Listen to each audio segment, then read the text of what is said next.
Welcome everyone to the Sim Racing Show. This is your dedicated show for sim racing, where I give you the honest news, opinions, the lowdown, inside info on all things sim racing. I don't sugarcoat things here. I just tell you how it is. You're not going to hear this anywhere else.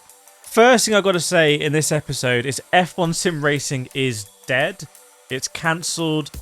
We saw this in the first event that was really weird, where they didn't announce it like ever. I don't think they ever officially announced it. They cancelled the first round. The second round was all a bit of a disaster.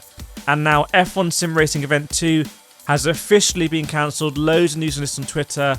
Some of the official presenters are saying this is officially cancelled. But I want to shout out Marcel Kiefer. He was one of the esports drivers actually publicly giving us the inside line at the previous event in Sweden. He's now come out here and said F1 Sim Racing Event 2 is officially cancelled.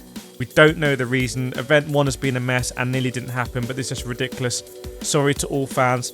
Big shout out to Marcel Kiefer, aka Marcel Weefer, with another dub here, because a lot of people have come to me privately to raise their concerns about F1 esports, but Marcel Kiefer has just straight up come out public, so a lot of integrity there. And yeah, what does this mean for F1 esports? I think it's dead. The rumours are that Formula 1 just don't want to pay prize money. They don't see the value in F1 esports. What does that really mean? Well, F1 esports costs so much money to put on. You have to pay for all the staff to work there, and presenters and people behind the scenes and camera people and audio. And they're all getting paid money, as they should do. And then all the equipment as well, all the drivers flying out, all this stuff to broadcast it, graphics. It all costs a load of money.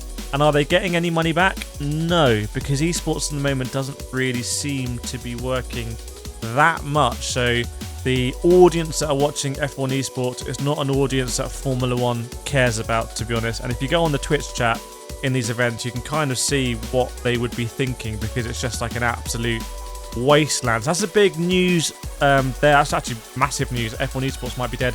Let me know what you think in the comments about that. There's some other big news coming as well. I think I'll return to F1 esports, but I want to cover some other stuff. So Forza Motorsport Update 3 is coming. They're adding Hockenheim. Bit controversial because Hockenheim was in previous games for free. So have they just delayed it to add? I don't know. There's also a new round of Logitech McLaren G Challenge. But if you're excited for Hockenheim coming, then let me know. Forza Motorsport adding a load of content. Gran Turismo not really adding too much at the moment, apart from like what was it, a car that's a watch, BGT or something. GT Revival early gameplay video unveiled. This from Straight 4 Studios. This is a studio run by Ian Bell, who's a very controversial character. Posted a video on Twitter of his PA speeding in a Ferrari whilst videoing herself, which is illegal twice, and then doubled down on it at Twitter, which is kind of a weird thing to do. But anyway, a lot of people are hoping that this is going to be the great revival of sim racing, GT Revival. I'm not so sure.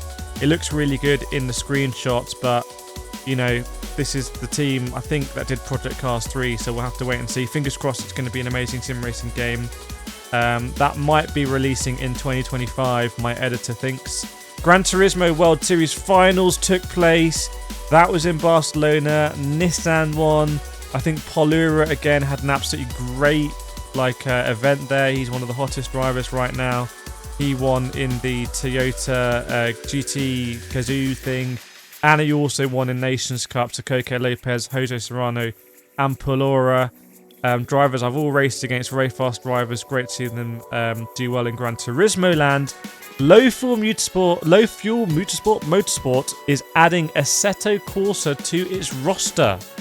Now, this is a big deal if you're like a hardcore sim racer. Low Fuel Motorsport is basically a sort of browser interface that enables you to have rankings and matchmakings and ELO and all that kind of stuff.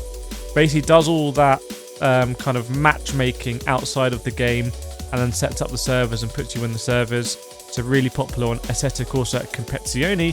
It's now come to Assetto Corsa. So it's an Assetto Corsa. I think they've recently launched an Arfbat 2 as well. This could be massive for sim racing, because I think I've got a couple of thoughts on this. Firstly, a lot of casual people are not going to go to a browser to go on Low Fuel Motorsport. It's just too much effort. It's just too much friction.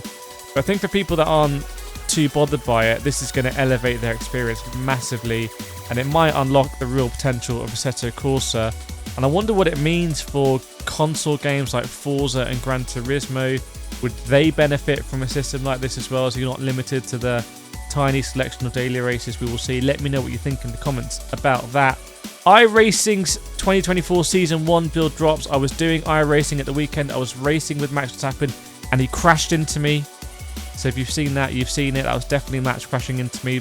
Stop it, Max Verstappen. But 2023's last update saw the new Audi R8 Evo 2 GT3 come. The previous Audi R8 would just kill you by looking at it. It was like one of the most difficult cars to drive. So now hopefully we've got an even more difficult one. And Mugello has come as well. So Mugello has just joined. Okayama's got a new sort of update to it. That's a really popular track and a free track, by the way, in iRacing. If you're looking to buy iRacing, I've got some discount codes, I think, in the description. And wet weather is going to come in 2024. So wet weather is going to be 2024. Probably not for Daytona. So Daytona dates have been confirmed as well in mid-January. It's probably not going to be a 3 AM rain shower, or maybe they'll do it. I hope the Mad Lads do it. VCO Simi Awards. Have I been nominated for Best Streamer? Best Commentator? No, I haven't. I haven't been nominated for any Simis. So I'll just commentate on the Simi Awards, so you can go and vote. Hopefully there'll be a link in the description for your favourite streamer who's not me, because they're probably better than me, so fair enough. F1 Manager 2023 version 1.10 update arrives. If you remember, F1 Manager 2022, I was one of the biggest YouTube content creators on that game. The developer announced they were just stopping support like 2 months in or something ridiculous. And the community was like outraged by it, and then they came back and said, okay, we'll continue to update it. This year they did some weird stuff where they paid a load of influencers to basically make no content around the game, which was kind of a bit weird. I made a bit of content saying they really need to add a couple of basic features like being able to do team swaps, actually change your team. That will add longevity. They didn't add it. No one was pre-ordering. And then finally they said they're going to add it in a later update, which hopefully they've done by now. But kind of that game is just so much, I think, missed opportunity. F1 Manager 2023. It really should be one of my favourite games ever. But they just need to look at Football Manager and just see the features that they do there. Got some general thoughts as well. This is from my newsletter editor, so make sure you sign up to our Sim Racing newsletter. As the 2023 winds close down, so does the sim racing industry, with many developers releasing their final game patches before the winter break. The games industry can definitely do without the mass redundancies we saw in 2023, with EA-owned Codemasters also confirming job losses this week. Perhaps a sign the likes of EA Sports, WRC and the F1 franchise may be heading down a different development path in the future. Is there going to be EA Sports, WRC in the future? I don't know. But there's still plenty to look forward to in the first half of 2024, with the Nordschleife coming to ACC, Assetto Corsa 2 potentially, and Le Mans Ultimate in February. Rennsport, who knows? Is it still an NFT game? They say it is, then it isn't, and it is, and it isn't. I don't know about Rennsport. Lots of exciting stuff coming. Please subscribe to the channel if you want to see more of the Sim Racing show. Let me know what you think in the comments. Some closing thoughts on F1 Esports. Do we really care that much about F1 Esports? Is it the sort of game that really needs an esports division to it? Will F1 actually become a better game now they won't be worried about esports and, oh, when the game runs at 30 FPS it's a bit faster? Like, if you're not playing competitively, you don't care.